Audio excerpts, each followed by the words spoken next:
sebagai wujud kenyataan Tuhan yang sempurna, itu manusia itu hidup seharusnya mencerminkan sifat dan sikap yang kurang lebihnya 3 hal atau perilaku manusia yang seharusnya. Tapi ini nggak bisa terlakukan bila mana manusia itu belum terserahkan, Mas.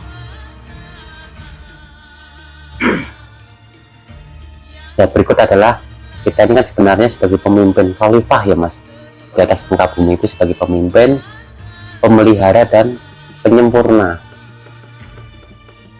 Nah, coba kita gali-gali dikit, korek-korek, kita pedar sedikit apa itu pemimpin, pemelihara dan penyempurna yang bisa kita pahami secara setidaknya level paling dasar lah. Pemahaman ini kayaknya nanti bisa diamalkan atau dilakukan dalam gelar atau dalam kehidupan. Untuk menjadi pemimpin itu pribadi, kita pemimpin dulu ya, Mas, kita buka ya coba. Tapi ini pemahaman belum final ini, karena di atas pemahaman masih ada pemahaman lain, pemahaman ya maksudnya sama tapi kualitas pemahamannya itu bersap-sap. Semakin tinggi spiritual orang ya semakin tinggi pemahamannya. Nah, semakin jauh pemahaman spiritual itu kadang-kadang nggak dipahami oleh orang di era saat ini, karena pemahaman untuk masa depan. Contohnya orang mendapatkan Lailatul Qadar 1 kali aja itu kan terangnya 1000 bulan ini. Kalau dijadikan tahun berapa tahun itu? Sekitar 80 tahun. Nah. Saat ini Mas Dahran mendapatkan Lailatul Qadar pencerahan terkait dengan apa itu Tuhan contohnya.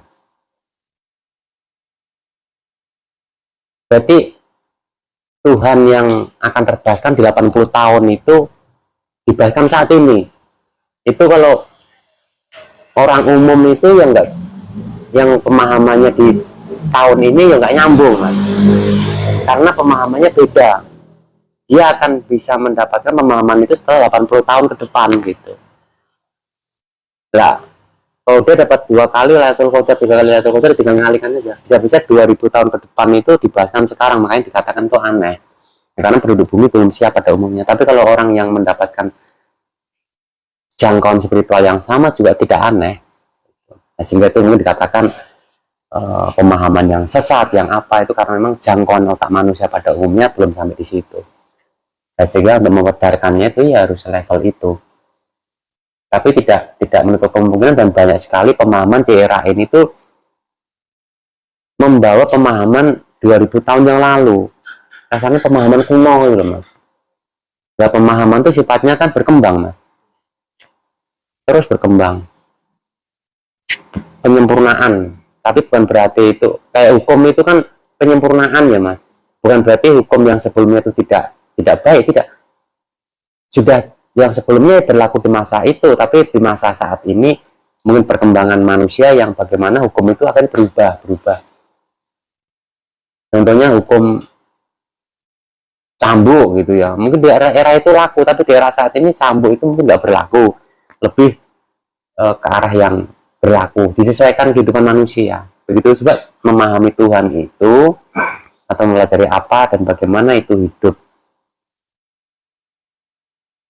atau kehidupan dunia ini atau alam yang sejati itu, pemahamannya selalu berkembang, Mas.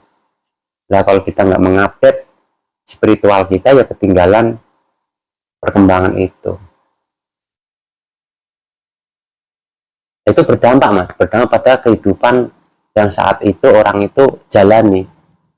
Contohnya kehidupan saat ini itu memerlukan pemahaman, pengertian, pengetahuan terkait kehidupan yang sama saat ini ya kita pakai di saat lalu.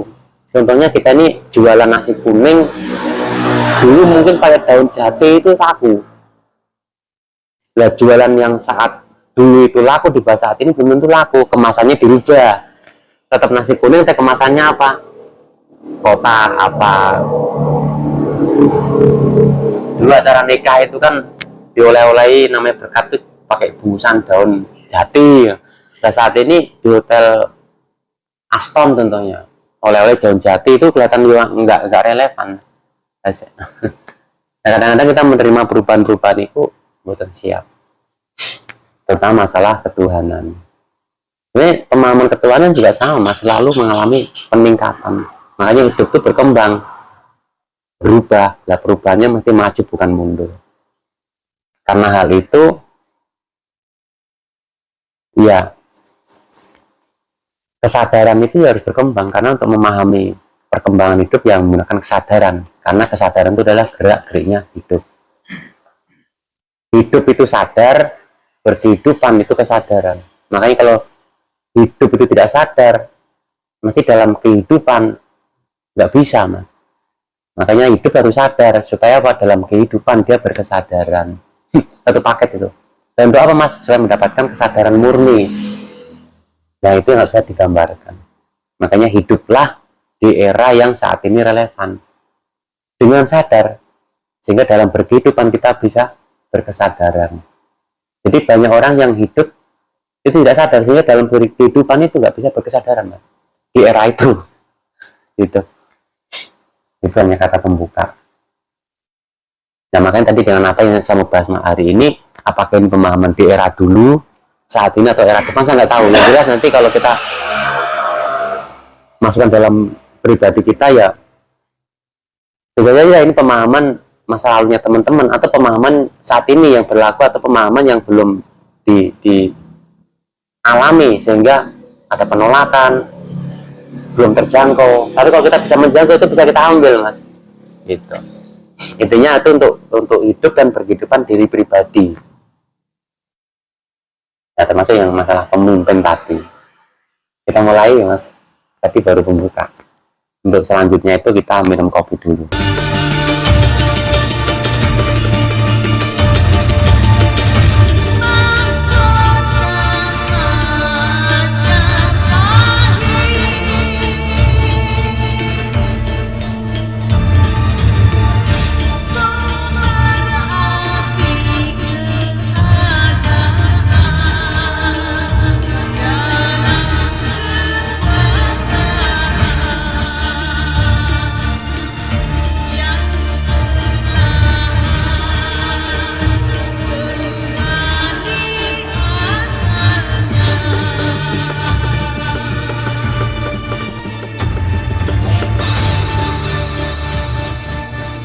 Oke, kita lanjut.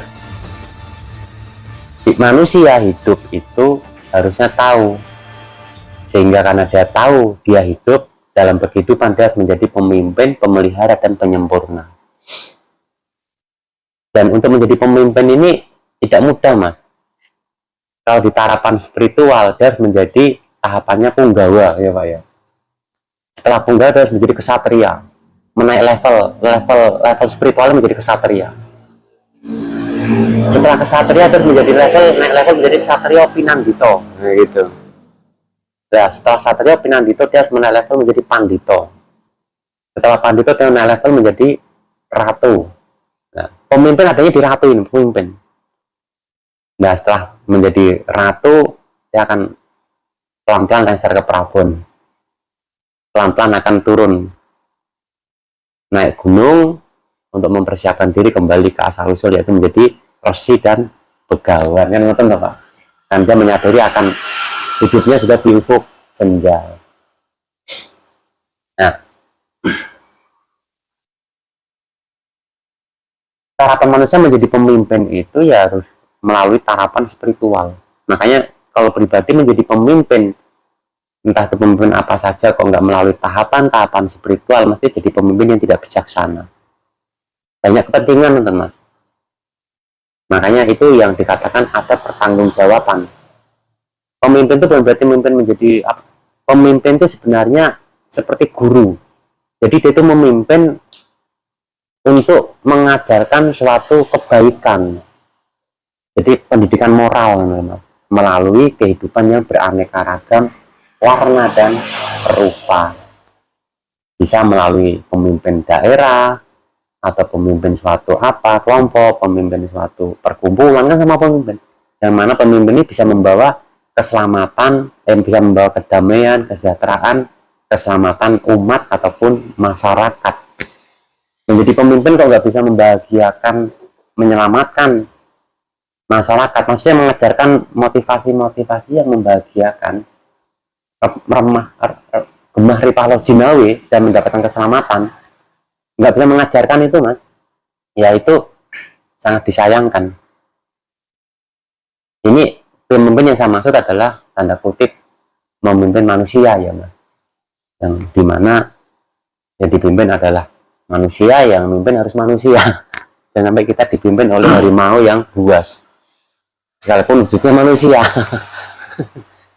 Maksudnya sifatnya harimau, wujudnya manusia.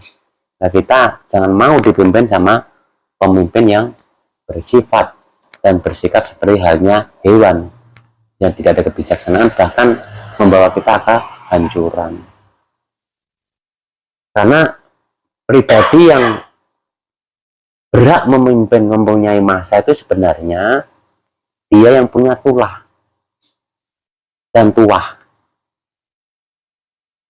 Makanya disebut namanya pinituah. Orang sepuh yang mempunyai karomah gitu, nah bahasanya. Ya, mereka yang begitu itulah yang berhak membawa massa. Yang membawa massa yang baik ya namanya tuah. Karomahnya jenenge dinamakan tuah. Suatu petuah-petuah gitu. Tentang kebaikan. Karena tulah itu suatu karomah yang tidak baik, penghancuran ke apa. Mempunyai kesaktian gitu. Nah, kesaktian yang dimaksud adalah petuah itu kesaktian. Kan gitu, petunjuk arah. Makanya disebut nyuwun petuah ya Pak. Nah, itu nyuwun suatu ajaran keselamatan, ajaran kebaikan. Sehingga apa yang diterima itu nanti bisa membawa diri itu kepada kebahagiaan dunia dan akhirat, kebahagiaan lahir dan batin, keselamatan di dunia fisik ini, kecukupan kesemuanya, dan keselamatan jiwa saat kembali ke asal usulnya menjadi sempurna. Itu ya petuah-petuah tadi. Makanya kalau kita dipimpin seseorang terkait kehidupan kok nggak membawa ketentraman, berarti kita dipimpin oleh pribadi yang memiliki tulah kesaktian yang arahnya kepada penghancuran. So, gerakan massa yang bertempur lah apa. Intinya tidak menentukan. Kalau yang baik pasti membawa pribadi itu tentrem, adem, ayem, lan selamat. Jadi sekarang kita mau hidup dalam kelompok yang dipimpin oleh orang yang memberikan petuah atau tulah. Itu sebenarnya kita merasakan dalam perkumpulan itu ya damai tidak di rumah tangga, terutama di pribadi, atau malah membawa suatu dampak kehancuran. Saya rasa ini bisa mencerahkan lah pemahaman ini. Nah, pemimpin itu di situ mas, kurang lebih. Nah, emangnya pemahaman ini apakah ini eranya saat ini masih relevan atau di masa lalu atau ini yang masa depan? Kalau masa depan tentunya saat ini tidak relevan. Orang apa? Ya kalau relevan pasti bisa diterima. Ya kalau sudah ada luasa, tapi ini pemahaman di masa lalu. Sebenarnya manusia itu ada di pemaham saat ini itu ada manusia yang pemahamannya di masa lalu, saat ini dan masa depan. Jadi manusia begitu. Jadi kesimpulannya kalau ini memang pemahaman masih relevan bagi pribadi itu ya memang dia hidup di masa saat ini. Kalau tidak berarti mungkin dia menerima pemahaman di masa lalu. Itu saya sedikit mengupas masalah pemimpin. Jadi pribadi harus bisa membawa dirinya, memimpin dirinya. Kalaupun nggak punya masa, berarti harus bisa membawa dirinya untuk menjadi pribadi yang tentrem, damai dan selamat. Ketika nanti didatangkan orang itu efek ya mas. Makanya barang siapa yang untuk memimpin orang lain itu harus bisa memimpin diri sendiri. Kan sering kita mendengar kalimat-kalimat itu ya mas. Barang siapa belum bisa memimpin dirinya sendiri dan dia memimpin orang lain, mesti tidak karu-karuan, serba kepentingan. Tidak murni. Makanya pribadi yang bisa memimpin diri sendiri itu pasti dia mengenal dirinya. Setelah mengenal dirinya itu telah mengenal Tuhan yang menjadikan sumber kehidupan, Kalau kita ini kan hidup, lah Tuhan memberi kehidupan.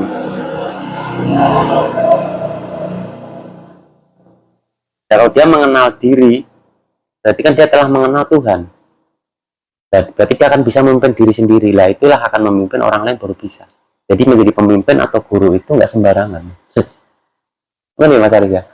Karena harus memastikan apa yang dipimpin, siapa yang dipimpin itu jelas arah tujuannya dan motivasinya harus dipahami oleh makmumnya atau umatnya atau kelompoknya atau kerabatnya atau apa. Begitu. Karena pertanggungjawabannya itu tidak main-main. Nah, sehingga di sini kan nggak ada pemimpin, kadang, jadi kita bebas, masing-masing membawa dirinya masing-masing. Selebihnya kita sharing, enak kan? Nah, kurang lebihnya begitu ya, mungkin di garis merahnya di mana? Nah, pemimpin ini dikatakan asuh akan menguasai itu sebenarnya. Baru dia akan mengenyam suatu pemahaman yang sering kita dengar adalah bahasa Indonesianya itu asah.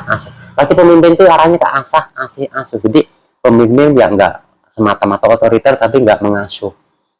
Pasti sekalipun tegas itu kan mengasah, tapi dia mengasihi dan juga mengasuh, membuat murid ataupun kelompok itu yang diminta akan menjadi seorang yang tumbuh. Kan ada kita menjadi pemimpin mendidik tapi tidak tumbuh. Apa lah, kita nggak mau dikalahkan seperti guru drona itu, jadi selamanya abadi dia menjadi guru. Nggak diajarkan suatu ajaran yang untuk pribadi itu menemukan guru sejati dan itulah guru yang harus engkau ikuti. Jadi dia bukan seorang guru, dia hanya seorang pengajar, hanya pengajar, dia bukan guru. Guru itu harus bisa menjelaskan suatu ajaran yang tepat dan menjadikan orang itu juga menemukan guru sejati. Setelahnya itu ikutilah dia, karena itulah guru yang sebenarnya. Aku hanya fisik sebagai penuntun awal. Jadi banyak guru yang tidak mau melepas muridnya, Mas, karena nanti nggak terakui. Jadi kalau ada guru-guru yang memang mau memberikan kebebasan setelah dia itu memberikan pemahaman, itu tetap di situ saja. Sebenarnya kan setelah pribadi itu diajarkan tentang pengenalan diri, dia itu pun nggak akan mana-mana. Kita akhirnya menjadi kadang. Efeknya itu nanti kita akan menjadi kadang, teman seperjalanan. Setelah orang yang kita ajari itu mengerti dan mengenal dirinya, kan mengenal Tuhannya, dia bisa hidup dan berkehidupan dengan menggunakan sadar yang dimiliki untuk berkesadaran dalam kehidupan. Akhirnya apa? Kita menjadi teman seperjalanan yang saling mengangkat, saling mengingatkan, satu level. Jadi guru harus bisa memberikan pemahaman ke siswa dan menjadikan siswa itu sendiri adalah seorang teman seperjalanan. Jadi enggak selamanya menjadi murid, tapi murid itu diajarkan berkembang dan hidup.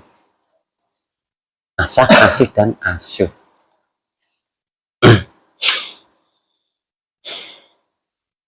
Itu pemaknaan daripada pemimpinnya, Mas. Nah, akhirnya bisa memimpin semesta dan apa ya, itu efek-efek. Nah, pasti radiusnya ya sesuai dengan tugas dan tanggung jawabnya. Nah, semua jadi presiden ya repot, jadi pimpin nggak ada. Di situ ada tugas-tugas, ada guru setengah, guru sedang, guru tinggi kan gitu. Ya semuanya berkaitan dan membutuhkan. Nah, itu dulu, dan ini belum final. Nanti ada pemahaman di atasnya ini lagi, seiring dengan meningkatnya spiritual kita masing-masing. Yang kedua adalah pemedaran terkait pemeliharaan, memelihara. Kan kalau kita nggak tahu apa yang kita pelihara itu kan ya repot. Kita hidup katanya harus menjadi pemimpin, makanya rebutan jabatan. Padahal nggak begitu. Pemimpin yang benar ada pemimpin yang memang diangkat oleh banyak orang dan memang dijadikan dia untuk suatu kelayakan. Ini pribadi sendiri nggak mau, Mas. Itu rata-rata begitu di dalam spiritual. Nah, pemelihara itu gini, Mas. Pemelihara itu Setelah orang pribadi memiliki jiwa kepemimpinan yang sejati, dia akan menjadi, kita akan kembali pribadi ya. Pribadi akan berjiwa pemelihara. Nggak mungkin orang memelihara itu dengan kasar, mesti dengan cinta, kasih, sayang. Nah ini masuk di tahapan laku gelar kita. Tadi juga laku gelar, tapi di sini adalah laku gelar yang pada umumnya. Sebenarnya kita semua ini menjadi pemelihara, Mas. Apa latihannya? Ya nggak mungkin kita memelihara sesuatu yang bukan milik kita, kan angel. Kita memelihara istrinya orang, menjadi masalah kan, Mas? Ngeloni istrinya orang, apa saya kan memelihara alam semesta, itu pemahaman yang tidak tepat. Kalau memelihara mobilnya orang, mungkin ngelapi mobilnya orang, ya seneng aja. Yang menjadi masalah kan memelihara istrinya orang, repot.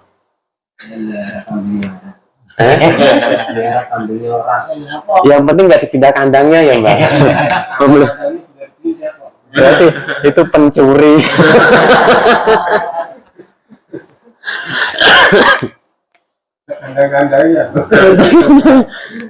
Ternyata banyak orang yang memelihara itu yang nggak tepat, memelihara ayamnya orang. Kalau nggak merasa memelihara, asal jual ayamnya orang, di kandangnya orang diambil, juga bagian yang pemeliharaan yang tidak tepat itu. Jadi pencuri adalah wujud pemeliharaan pribadi yang tidak tepat. Lah nyuri kan ini miliknya kita semua, miliknya, jadi saya hak menggunakan semesta. Ya ngono kuwi, ayamnya orang diambil, dijual, dimakan. Ya melihara dikasih makan boleh. Nah, kita gunanya begitu. Nah, peliharalah untuk latihannya ini, peliharalah, ini latihan dulu ya, Mas. Karena kita adalah pemelihara, latihannya peliharalah apa yang menjadi tanggung jawab atau yang menjadi milik, atau yang dipertanggungjawabkan engkau miliki. Contohnya, Mas, saya di rumah itu, saya hidup ini, saya dikasih tanggung jawab Tuhan itu punya rumah, contohnya. Ya rumah itu harus kita pelihara. Bentuk peliharanya gimana? Disapu, dipel, direhab, itu bentuk pemeliharaan. Itulah latihan kita dalam hidup di alam semesta sebagai pemelihara. Apalah kendaraan juga begitu, dipelihara. Ya kalau nggak dipelihara, siapa yang memelihara? Kan nggak ada. Sebenarnya hewan juga sama. Harus kita pelihara dengan cinta, kasih sayang, termasuk dengan tadi itu juga nggak mungkin kita membersihkan motor ngomong itu nggak bisa. Kalau kita dikasih tanggung jawab kerjaan, jual pentol atau apa, ya peliharalah kerjaan itu, karena itu menjadi dijadikan Tuhan sebagai jalan rezeki. Ya peliharalah itu dengan kalau kita bahas tadi dengan hobi. Kalau kita nggak mengerti pemahaman tentang cinta kasih sayang itu, kita hobi memelihara yang kita miliki, gitu. Apa yang kita jadikan hari-hari aktivitas. Sekalipun untuk pinjaman kita pelihara, sekalipun kita nggak tanahnya orang ya, Mbak. Ya karena itu diberi tanggung jawab oleh Tuhan melalui orang itu untuk kita garap, ya kita pelihara. Bukan malah kita nggak pelihara, dikolami sama dia, tinggal pergi itu namanya rusak. Dirusak kan ya. Kalau kita dikasih tanggung jawab keluarga, berarti kita harus memelihara keluarga itu, anak istri. Jadi apa? Menjalin hubungan keluarga harus dengan cinta kasih sayang. Berarti di situ kan ada asih juga, Mas. Jiwa pemimpin juga ada di situ sebenarnya. Makanya untuk orang yang menjadi pemelihara itu masih pasti orang yang menjadi pemimpin dulu. Apa bisa memimpin dirinya sendiri, sehingga dia akan memelihara itu dengan cinta kasih sayang. Sehingga itu satu paket yang tidak terpisahkan sebenarnya, Mas. Pemelihara, pemimpin itu nggak bisa terpisahkan. Cuma pada tahapan tertentu saat kita ini berhubungan dengan debu, masa kita memimpin debu kan enggak? Yo, wah debu kamu ke sana gitu kan? Yo, memelihara menempatkan debu itu pada posisinya. Ya kalau nggak di dalam rumah ya kita sapu. Nah, karena kita sebagai makhluk yang sempurna ucapkan sempurna. Plus dengan penyempurnaan itu kan mas, akhirnya pemimpin pemelihara penyempurna sekalian. Cuma kita fokuskan pada pemeliharaan. Jadi kesimpulannya, berlatihlah menjadi pribadi yang pemelihara. Latihannya apa? Peliharalah apa yang dipinjamkan kepada kita. Atau bahasanya orang umum itu yang sedang dipertanggungjawabkan engkau miliki. Jadi jangan sia-siakan. Kita punya motor jelek, buang. Oh, ya disempurnakan harusnya kan. Disia-siakan. Kalau kita dititipi hewan, jadi pelihara dengan cinta kasih sayang. Aja malah apa sih, ayam tuh kalau disiksa dengan kakinya karena ayamnya nakal diputer wang wang wang wang wang wang wang wang tolnya mumet gitu. Nah, itu bukan pemelihara cinta kasih sayang. Sapi nakal pegang mulutnya tahu iblak ya bukan begitu.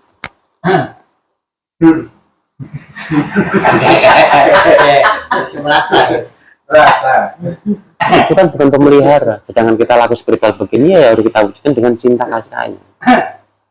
Itu kalau berbentuk hewan ya mas harus kita pelihara. Kalau debu ya seperti tadi, tanaman sama mas, kalau kita nanam kita pelihara. Makanya apapun yang sedang dititipkan dan kita pelihara harus dengan hobi.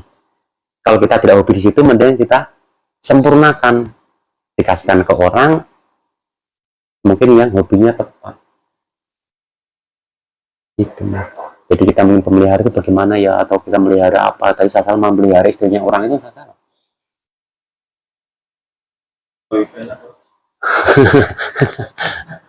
Ya kalau mungkin orang itu udah bosan sama istrinya dibuang dicerai ya ambillah kalau memang itu mau kan gitu, harus sah dulu lah mas. Nah, katanya apa? Oh, ini. Ya, Ratu bisa ditarik garis merahnya ya mas. Harus kita pelihara. Berarti kita menebar kesadaran cinta kasih sayang, atau kita menebar kesadaran cinta kasih sayang itu dalam wujud pemeliharaan kepada apapun, siapapun, dimanapun, hingga kapanpun yang sedang diberikan ke kita. Ya kalau hutan itu kan milik bersama, mas. Jalan. Jadi kita melakukan pemeliharaan itu ya bukan hanya milik pribadi, yang milik bersama juga kita pelihara. Jalan umum itu namanya umum. Berarti menjadi pemelihara, tugas dan tanggung jawab bersama untuk menjaga jalan itu, bukan malah aspal dibakar, dirusak itu, cangkuli gitu. Ya namanya yang rusak. Yaitu makanya orang-orang yang nggak punya jiwa kepemimpinan yang telah mengenal diri pribadi, maka dia nggak bisa jadi pemelihara. Adanya perusak. Kelihatan tuh mas di kehidupan lingkungan kita.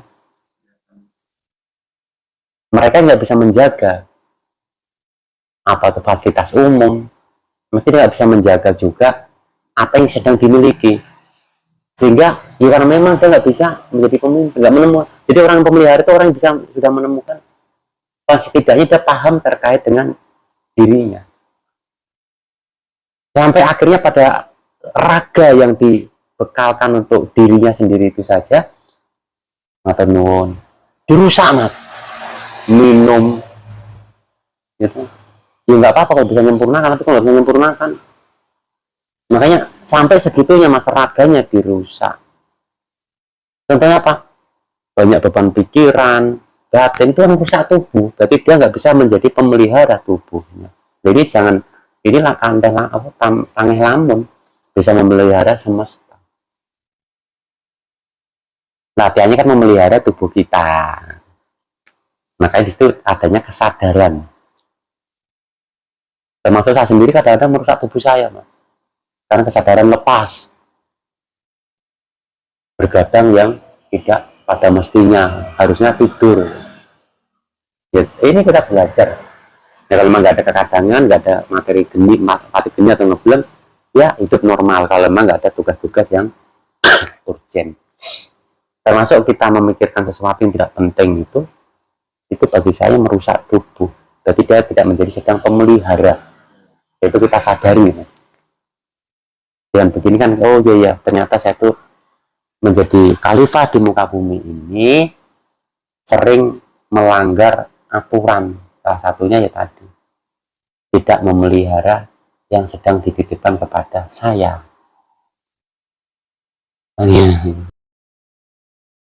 Agak padan ya.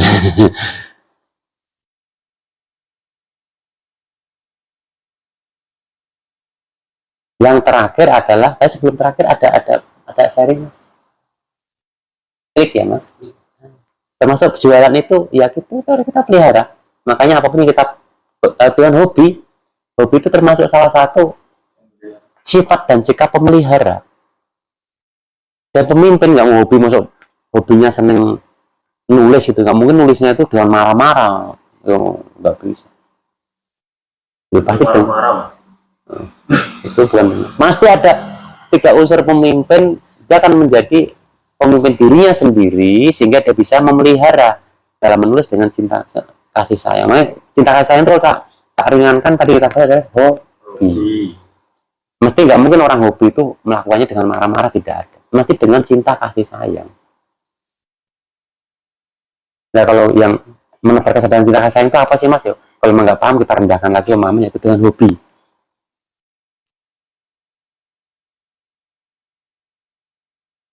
Lah hobi ini ada, bukan berarti hobi apa. Jadi kalau saya merusak tubuh itu bukan hobi itu mas. Rusak itu. Bukan hobi.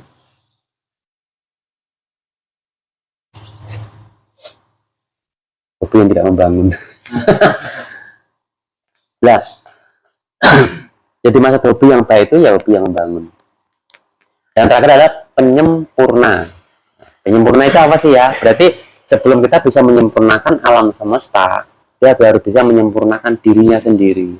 Apa sih saat kita ini sedang pikirannya galau, hatinya kemerungsung, syahwatnya kemerungsung? Ini kan sesuatu yang harus terselesaikan, harus tersempurnakan. Ya harus sempurnakan. Latihannya di situ. Jadi kalau kita sedang melakukan tatrap samadhi penyempurnaan, sedangnya berarti kita sedang bertugas sebagai penyempurna. Nah harus sempurna. Nah sampai apapun yang tidak sejatinya murni dan suci ada dalam diri kita harus sempurnakan. Atau sudah yang tidak berlaku kita sempurnakan. Contohnya satu hari kita punya aktivitas, kan malam hari itu harusnya sudah hilang sempurna yang satu hari tadi yang kiranya yang tidak baik. Baru kita sempurnakan, jangan jadi sampah. Jadi jam 6 lewat 5 menit itu semua sampah udah habis. Itu mas. Karena kita aktivitas itu jam 6 lewat 5 menit pagi itu mulai aktivitas tuh mas. Ini harusnya tidak ada sampah dalam diri kita. Nah, tapi mengantisipasi perjalanan kehidupan satu hari tadi, hidup itu kan sadar. Berkehidupan itu kesadaran. Jadi semisal kita hidup kok ada yang tidak sadar dan berkesadaran dalam kehidupan, berarti ada yang lolos ini, kotoran ini. Nah harapannya jam 6 lewat 3, jam 18 lewat 5 menit waktu setempat masing-masing gitu kan, sampah yang tidak terpakai harus tersempurnakan, dibumi-hanguskan, dikembalikan, dibakar lah. Dengan cara apa? Ya kalau memang itu sampah, nah dengan patrap samadhi itu kita meruat, menyempurnakan apa yang tidak seharusnya ada di tubuh kita. Jadi gitu malam kembali bersih, pagi kembali bersih lagi terus. Harapannya apa? Dalam 24 jam ini tidak ada sampah. Nah kalau ini sudah bagus. Itu gampang-gampangannya. Dan nanti kalau kita mati harus bisa menyempurnakan diri sendiri. Caranya gimana ya? Api harus kita kembalikan ke api. Eksensi kesakitan Tuhan yang berbentuk bernama jiwa yang ada dalam diri kita ini, ya harus kita kembalikan. Yang asalnya dari api ya kembali ke api, asalnya dari bumi kembali ke bumi, yang dari angin kembali ke angin, yang dari air kembali ke air ya mas. Jadi katakan jiwanya sempurna saat keluar tubuh itu bukan menjadi sukma gentaya arwah gentayang, tapi menjadi jiwa yang sempurna. Baru kalau itu kan kembali ke maha hidup, jadi bersih, nggak ada sisa. Nah kalau orang ya kata jalan pulang itu berarti dia nggak bisa menyempurnakan diri sendiri, terus jadi apa? Ya jadi sampah. Sampah itu apa ya? Arwah gentayangan itu sebenarnya sampah, mas. Arwah gentayangan nggak tahu jalan pulang itu adalah sampah. Mati nakut-nakutin, energinya tuh negatif. Kalau matinya dengan proses kegetiran kehidupan, ya menjadi apa? Matinya dalam proses ketakutan menjadi apa? Dalam wujud energi. Mati dalam proses data seks itu mati, sebar seks mati, kawin mati itu, yang nggak resmi itu mati. Nanti jadi apa energinya itu ada sendiri, mas. Kan banyak orang mati bermacam-macam, ya nggak wajar itu. Jadi golongan orang mati nggak wajar itu termasuk kawin terus mati, itu nggak wajar. Ya masa mati di atas perutnya lawan jenis kelamin kan, mau laki-laki perempuan sama, mati dalam hubungan seks kan lucu. Maksudnya dilihat orang itu nggak etis gitu. Jadi nanti jadi energi apa? Gitu. Mati dalam ketakutan itu juga menjadi apa? Jadi energi ini kelompok sesuai dengan karakter tadi. Mati dengan tidak ikhlas karena harta bendanya banyak sehingga mati, juga menjadi apa? Getarannya beda lagi. Dan getaran-getaran energi yang tidak sempurna itulah menjadi dikatakan hantu. Hantu yang getaran energinya itu membuat tidak nyaman di dalam kehidupan. Ini tataannya rendah. Nah, tanda-tandanya apa, mas? Dalam kehidupan kalau dia sebelum menjadi hantu atau roh gentayangan itu terjadi, dia masih wujud menjadi manusia. Tanda-tandanya manusia itu dalam kehidupan itu nggak pernah tenang. Kekurangan, berontak, pokoknya manusia yang menyebalkan lah. Banyak kepentingan, banyak menindus, banyak apa. Pokoknya itu manusia yang lebam betul, bergedep. Asli. Adanya itu membuat kerusuhan. Jadi tanda-tanda nanti kalau mati nggak bisa menyempurnakan dirinya. Jadi itu hanya orang miskin, tidak. Ada suatu pejabat yang serakah dengan jabatan, sikut sana sikut di sini, gigit sana gigit sini, itu bisa untuk merebutkan kekuasaan. Itu kalau mati bisa menjadi harimau, mas. Kucing, karena harimau itu penguasa. Bisa jadi loh, mas. Karakter harimau di sini. Ada yang licik, bisa jadi kera itu. Pemimpin yang licik bisa jadi kera, licik. Nggak, kera kalau ngelempar sembunyi kan kera. Licik dia. Di sini ya kalau orang-orang nggak jalan pulang itu di dalam, kalau kita makanya pribadi itu kalau mempunyai karakter jelek apa itu nanti kalau nggak segera tersempurnakan, ya hidup dalam energi itu. Ya kalau lahir lagi, ya kalau masih dikasih ada budi pekerti baiknya, ya masih memenuhi syarat menjadi manusia. Kalau enggak, ya menjadi hewan itu.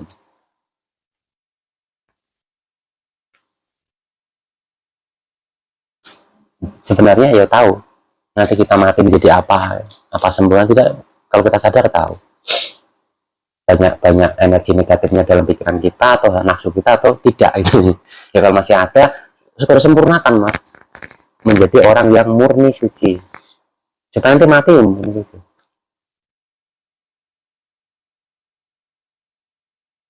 Nah, penyempurna.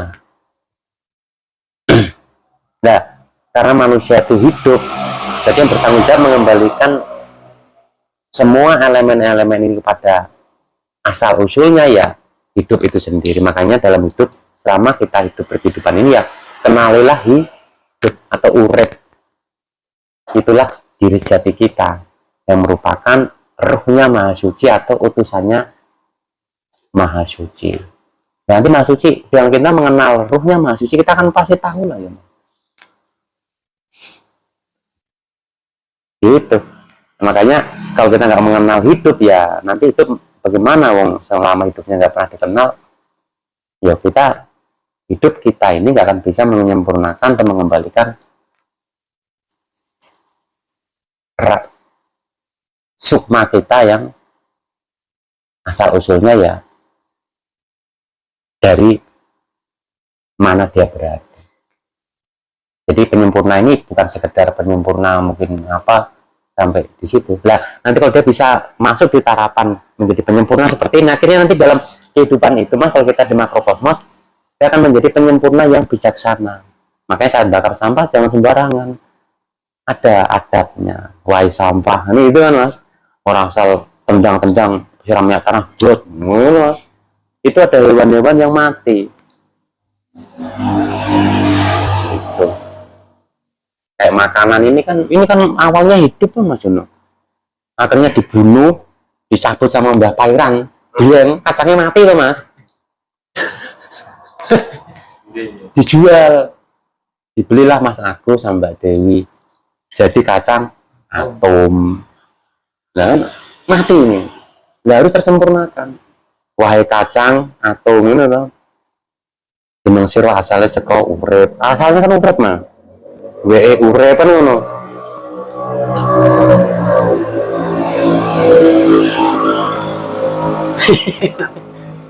Lewat laguku saat ini aku kembalikan kepada urip dengan sempurna. Sempurna itu dengan menyempurna itu kan dengan cinta kasih sayang.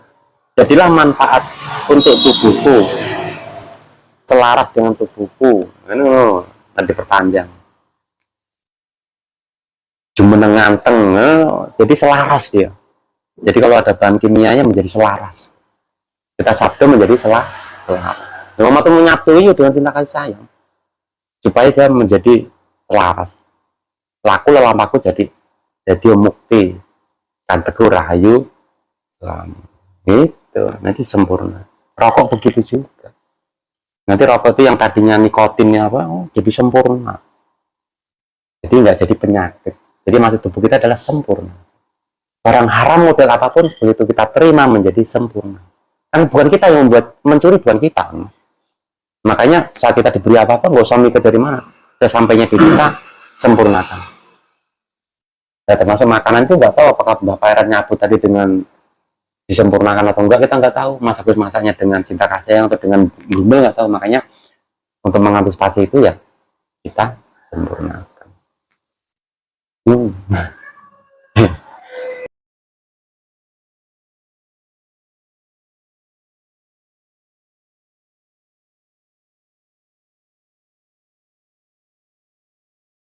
Menjadi penyempurna yang baik. Karena begitu kita menyempurnakan sesuatunya tidak dengan sempurna, menjadi bertanggung jawab. Ayam itu ngas. Itu nyawa mas, nyawa. Itu menyempurnakan juga ya mas. Hati-hati menyembelih ayam. Dan sekarang ayam digantung di mesin, dol mati. Dagingnya kan berontak itu mas. Energi berontak, lalu kita makan, ya, menjadi pribadi yang berontak tidak salah. Makanya banyak pribadi yang berontak itu tidak tenang jiwanya gentayangan karena yang dimakan dari daging-daging makanan yang tidak tersempurnakan dan cara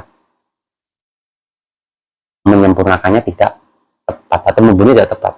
Babi di panam dasinya cueng, nggak memakai adab. Ya kalau memang matinya begitu ya nggak apa-apa. Tapi kan ya harus dengan teknik lah. Ya kalau harus matinya ditoki ya harus paling tidak ya beradab, disempurnakan duluan gitu.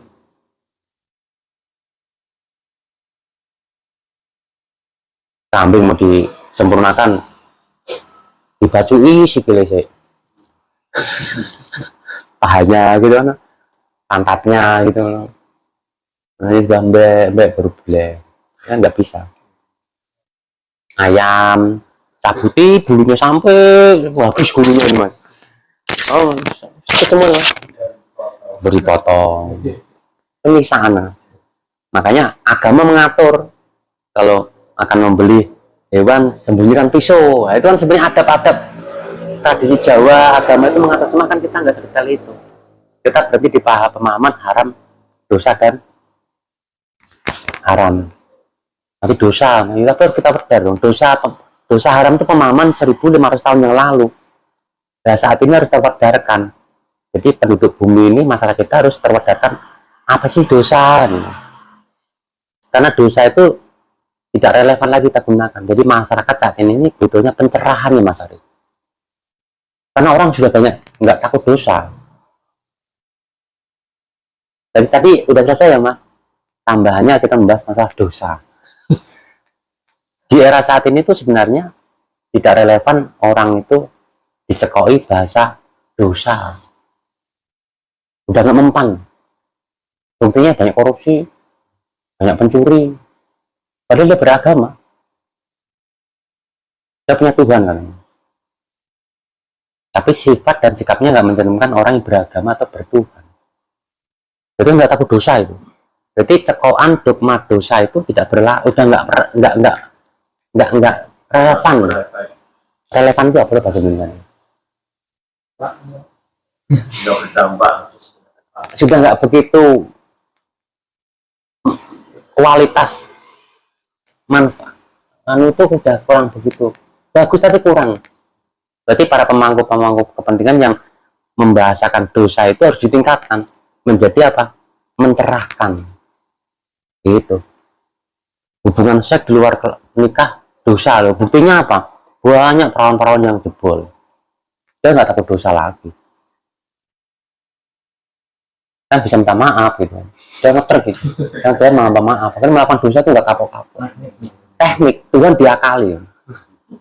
Dan jadi udah nggak mempan manusia itu ditakut-takut dosa, nggak mempan. Berarti kita harus mampu dosa itu kita naikkan atau sempurnakan menjadi suatu pencerahan atau pemahaman. Jadi orang itu nanti nggak melakukan karena tercerahkan.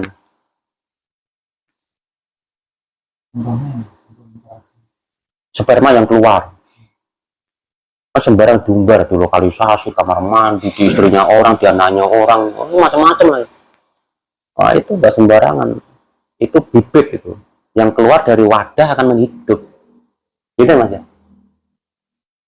Itulah yang merepoti manusia bapaknya itu. Rezekinya seret lah. Anaknya ditaruh di mana-mana. Dia nggak melihat anaknya yang hidup tadi itu karena nggak punya jatuh fisik lah. Hanya apa? Iya begitu. Hidup kan dia. Saat mungkin sekali keluar berapa ribu mas? 250 juta itu anak semua mas, sekali keluar sperma itu hidup semua. Satu minggu kalau ngesek di lokalisasi berapa kali itu mas? 3 kali udah berapa kali kan? Lu anaknya kemproyek jadi pasukan banyak, tapi kan menjadi hantu gitu. Bapaknya jalan, bapaknya makan bakso, anaknya juga ingin makan bakso teman, kita nggak tahu nangis atau apa. Ya begitu. Sial terus. Lalu anaknya banyak minta nggak, dia pasti ada yang narik, ada yang apa. Sial lah. Jadi pemahaman itu pun sebenarnya kurang begitu relevan lagi karena bisa dibuktikan memang. Tapi ya kita ambil hikmahnya ya. Coba kalau orang itu sering nonton film seks, mesti kelakuannya nggak karu-karuan.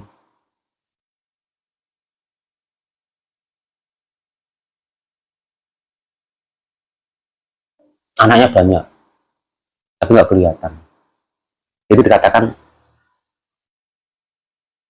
pemautah bajang utah, Trimawur pemawurung bajang urung.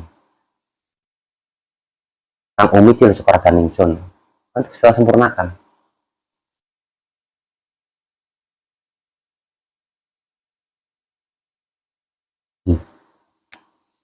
Ya itu.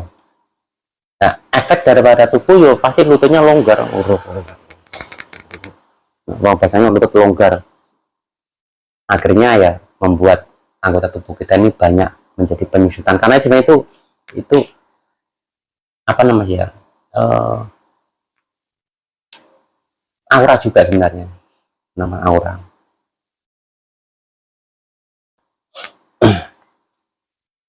Nah kita akan diajari namanya Patrap Mijil Sampurno, ya itu salah satunya untuk begitu. Tadi bahasa apa mas? Dosa ya, itu salah satu yang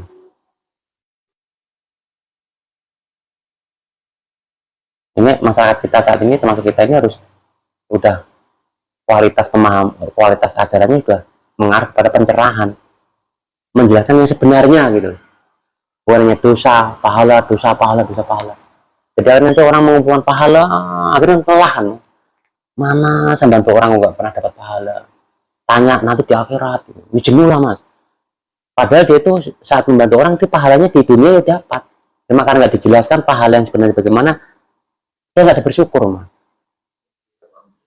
Iya mas, Ujungnya bangkrut. bukan, dia itu nggak pernah bersyukur, jadi Nggak ngerti. nggak tahu kalau itu memang sudah diberikan di dunia. Contohnya saya baru bantu baran kan nanti dapat pahala gitu. Nah, karena pemahaman pahala saya itu nanti Orang ngasih juga nggak tahu. waktu baran itu mungkin kebaikan saya sama baran itu dibalas sama Tuhan melalui baran atau melalui siapa, saya nggak pernah berterima kasih mas. Jadi itu nggak tahu bahwasanya itu efek daripada perlakuan baik saya gitu mas. Saya lama-lama jenuh tuh mas. Wah, kan bantu barang yo orang nggak pernah mendapatkan pahala, Tuhan bohong gitu. Jadi akhirnya orang itu nggak pernah bersyukur. Akhirnya waktu saya bantu baran, saya pakai politik saya. Jadi baran ini bisa menggantikan budi atau balas bantuan saya ini. Nah, akhirnya kita berusaha baran, tapi dia mungkin mau kalau terkait sampai di rumah nganu enggak, aku bensinku mau ngebon ya bang, mungkin ampun dijoli ya. Lalu akhirnya nyari pahala sendiri tuh mas, meminta ijolan uang bensin kan harusnya 20.000, Bisa dipikir. tapi nganu barang 20.000 kan ini ya memang, tapi kan kita teman masa ya masa ratinggoi lo nyari pahala sendiri mas. Jadi akhirnya itu pengantar baran itu bukan murni, itu orang-orang begitu, orang yang nggak paham terkait pahala yang sebenarnya itu apa, akhirnya mencari pahala sendiri yang nyata. Contohnya gitu ya mas. Apa bukan yang tem? Jadi dia itu nolong baran ini hanya ingin cari pahala, karena pahala yang sebenarnya tidak dipahami. Pahala itu dia ciptakan sendiri, berwujud pamrih. Jika dia menjabat suatu jabatan apapun itu dia mencari pahala yang nyata. Padahal dia menjabat dengan murni lillahi ta'ala, pasti nggak, perlakuannya itu tidak mungkin tidak bijaksana, sehingga menjabat di suatu apapun korupsi, tidak bijak, tidak apa itu kan mencari pahala sendiri tuh, nggak memahami dosa, nggak memahami pahala. Salahnya siapa? Ya salahnya dia sendiri yang menyalahkan pendalaman seperti itu. Tapi kan nggak juga murni salahnya dia sendiri. Siapa suruh ya orang yang mengerti, kenapa nggak diwedar hari-hari tinggal bilang dosa pahala itu yang bagaimana sih pak? Ada pertanyaan lah gitu. Nanti itu belum waktunya, di akhirat nanti yo repot. Dibuka saja lah biar masalah kita cerdas. Jangan sampai yang ngomong itu nggak tahu juga, jangan. Apa pahala apa itu tuh.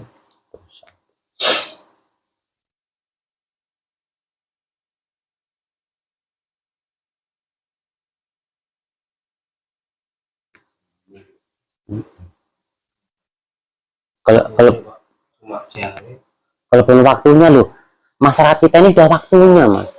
Kalau nggak disebarkan nanti melakukan pencarian pahala sendiri seperti cerita tadi, membantu orang juga naik pamrih ya. Kalau nggak dikasih ngamuk loh, bahwa itu tak ternaik ke sini nggak no, malam dicuri kambingnya, lo memaksakan mendapat pahala tadi. Apa? Kan terjadi sering kan mas. Judulnya videonya apa ya? Oh enak.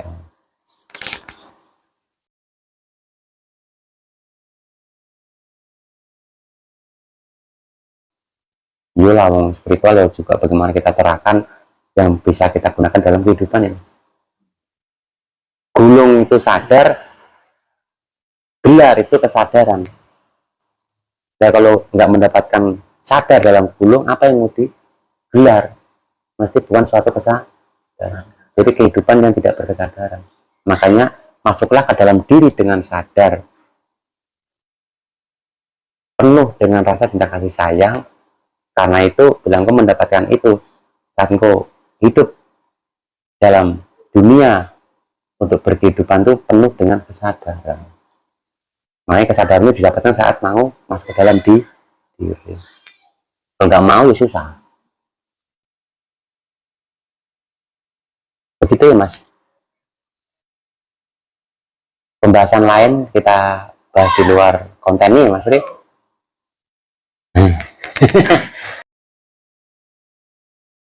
Terima kasih dan terserahkan kita semua. Rahayu. Ayo.